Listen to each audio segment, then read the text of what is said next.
The last talk that we'll be doing for this year, I kind of thought about that, and I kind of went through some of the notes of all of the stuff that we had to say last year, and you know what was the thread that ran through all of them. And I think bottom line is that we are miracles.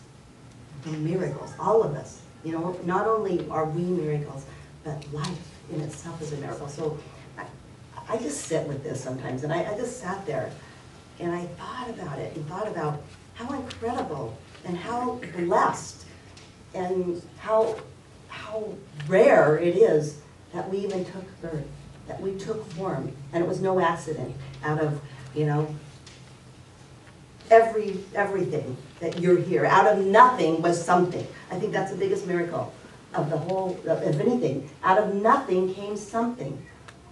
And it came you. Here you are. Here you are. You know, here, right here to me.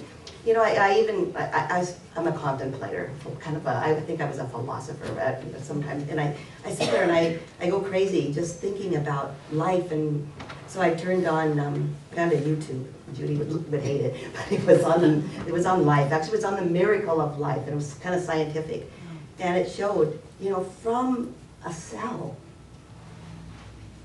grows a baby, grows us.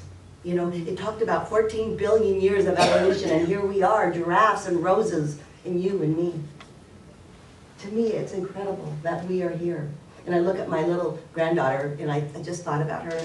You know, she was, what, a year and a half ago? Just a little ultrasound. Little speck on an ultrasound, and I was so proud of that little speck there, you know. And you know, my daughters were running around and you know, showing everybody. And now I look at that little speck and I see this little blonde thing with blue eyes, and she's running around and she's yabbering and talking, and I'm thinking that's so incredible to me. And we forget, you know, we forget how miraculous that we are, and that life is here, and that we came through life and made it. You made the cut. I got to thinking about it. There's probably too much information, but out of 2 trillion sperm cells that your dad made, you made it. You made the cut. You know, I mean, now that's the kind of thing I think about. Okay, well, you know, we're going to mention that, but it kind of makes it. You know, even after that, there was a lot of swimming around to get there. You made it. You're here. You know, to me, that says it all. You know, there's got to be something. You know, out of nothing came something, and came you. And I look at what that means. You know, what does it mean? And it means that we are miracles, and that we can achieve so much together, that we can achieve world peace. You know, because that's really what this is about, us moving forward as a collective bunch of people to achieve peace in the world. And I think that's what this talk really is. Everything Judy talked about today was about us cooperating together, you know, quit competing, you know. I mean, here we can't even get over the fiscal cliff. You know what I'm saying? We need to come together, you know, and it starts here, right? That fiscal cliff starts here. We have to come together here. We have to cooperate inside first. It's a personal thing, and then we reach out. And that's what this whole thing is about, is that this miracle that we are is really the miracle of love, and that's what will move us forward. It's the miracle of love that will move us forward into peace. You know, that's what will move mountains, or the YouTube that showed the little boy moving the log. I love that, you know. It's because he thought he could do it. Why not? You know, it's the innocence in us that thinks we can do it. It's only when we grow an adult body and then grow all this ego stuff comes that we think we can't do things. Of course we can do it. We can do anything. We're miraculous. And when we believe it, we can. And that's what the call is going to be, this few minutes I have, is to rediscover the miracle that you are. You know, think about it. Let it just sit. You know, sit there for a minute and just think, I'm here, good God. I made the cut out of 2 trillion. You know? So A Course in Miracles says that a miracle is a change in perception. That's all it is. That's what a miracle is. It's just a switch. You just see things differently. It's another thing we talked about all year long. You know, looking at things from a different perspective, seeing it from a higher perspective, you know, instead of seeing it from the ego perspective. And I got thinking about what that looks like. And what it looks like is that, darn it, I watch that TV and I can't stand it sometimes because there's so much negativity, but I want to know what's going on in the world. But what I've done is I've made an intention to focus on what's good in the world. And there's a lot going on. If you decide that you really want to see that, you'll see it. I made the intention, and I swear every time I turn on the TV, something happens. Something good happens. Something wonderful happens. Ann Curry, I told you, I think last week, has this thing going about 26 acts of kindness, and now it's taken off like wildfire. It has expanded all over the globe, and a long time ago, I made the intention that I would, you know, be really giving and a generous person. And I remember talking to you, and I said I started giving every time I went through Starbucks. Not every time, but every so often I'll buy somebody behind me at Starbucks. And so I made the intention I would do that. And just yesterday I went through Starbucks, and I got to the counter, and somebody had bought me one. And I thought, wow, okay, you know what? Not that I mean, isn't that cool? It's just because it catches like wildfire. And when you start to see it, and when you put it in your own mind, and you say, you know, I'm going to see this, you start to see it. You start to see it because you're a miracle. You're 1 in 2 trillion. You are the miracle. You can see that. And then as you start to see it, it shifts. You know, it's huge. It's huge. You know, if we can look at the good in life, look at the good. So I looked at my life and I thought, wow, you know, I feel like I'm so blessed. And I'm blessed that I'm here this time. I'm blessed with my family. I am blessed of common ground that I get to see you guys all the time. It's the most, it's a huge blessing. And I thought, what can I do better? You know, how can I be in the world?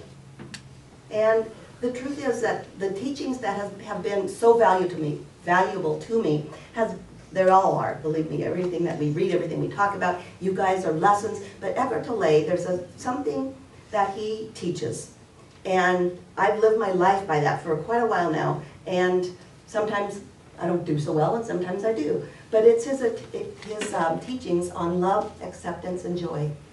Acceptance, joy, and enthusiasm. And here's what he says about it, is that there are 3 ways in which consciousness, the higher consciousness, can flow into what you do in the world. Judy talked about awakened doing. She said it's a be-do. Judy calls it a be-do. You know, what it is being in your doing. Everything that you do should be conscious. You know, it should come from your heart. Should come from your heart. The modalities of awakened doing are acceptance, enthusiasm, and enjoyment. If you're not in this state of either acceptance, enjoyment, or enthusiasm, look closely and you will find that you're creating suffering for yourself or for the world. And every single time that I go into some kind of unpeaceful place or unskillful behavior, I think of that. And I think, oh, okay, take a breath. Accept what's going on. People getting on your nerves, all this stuff on around you. Take a breath. Accept it. Quit fighting it. Acceptance is huge. Because your natural state is joy, every one of you. You're miracles. You are miracles. And without your ego, without your voice in the head, you are a pure state of joy. All of you. See, because joy radiates from within. You don't get joy. Even though it seems like I get joy from my family and my babies, and I get joy from out there, the truth is no. The joy radiates. It starts here and it radiates out. You wouldn't feel joy if it wasn't here.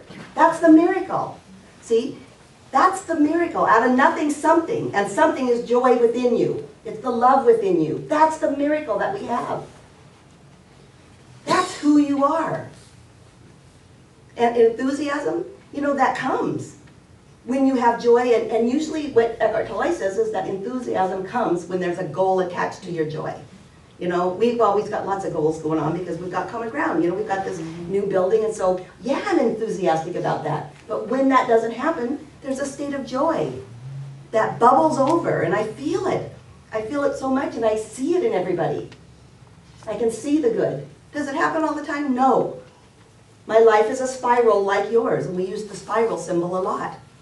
What that means is that life's a journey. Life is a journey, just like that. It doesn't go straight up. You learn something and all of a sudden you're in heaven. Heaven being a state of consciousness, you know. You do something bad, you're in hell. You know, it's all about a spiral. And with a spiral, you pass the same spot, don't you? But you just see it from a little bit better perspective, a little higher perspective. You know, patience has been one of the things I've had to work on for years. Patience. And I see that as I evolve, as I go up the spiral in consciousness and I pass that same spot, I'm a little more patient now. Maybe just a little. I've kind of passed that spot, and I see patience from up here. And then I'll drop down and see patience from there. My mind has kind of stopped as much as it goes, and the voice in my head, it's been a little bit through the years of common ground and through the meditation and the quiet times. I think the voice in my head is starting to quiet down a little bit. Still there, but again, I'm on the spiral, just like each and every one of you. And the whole goal here, the whole goal for all of us, is to take our practice, is to take whatever it is and find that piece of miracle, the joy, the love that is in here, and bring it out to the world.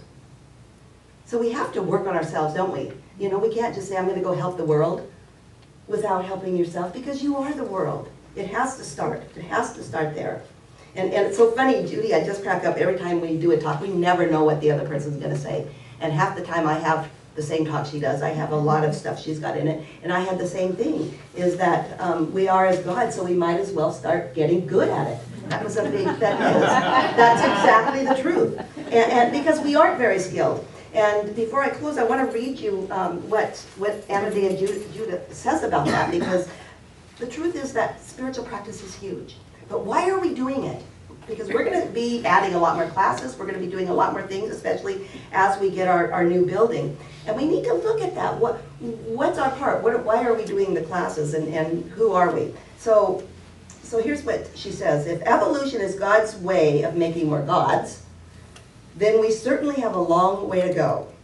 We don't look like gods, we certainly don't act like gods, and we don't treat each other as gods.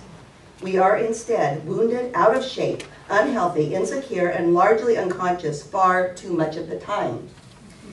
It thus becomes each person's responsibility to work on themselves. Far from being a purely narcissistic impulse of the boomer generation, self-improvement is an imperative to realize our untapped potential as potential gods. Now here's what I want to talk about, because Judy and I go, you know, the self-improvement movement, right? It was about the power that we had, and the power that we had as egos, mainly. You know, I can do this, I can manifest this, I believe in myself. It was good at the time. But I think we are growing beyond that. I really do, and I think we have to if we're going to move forward to bring peace.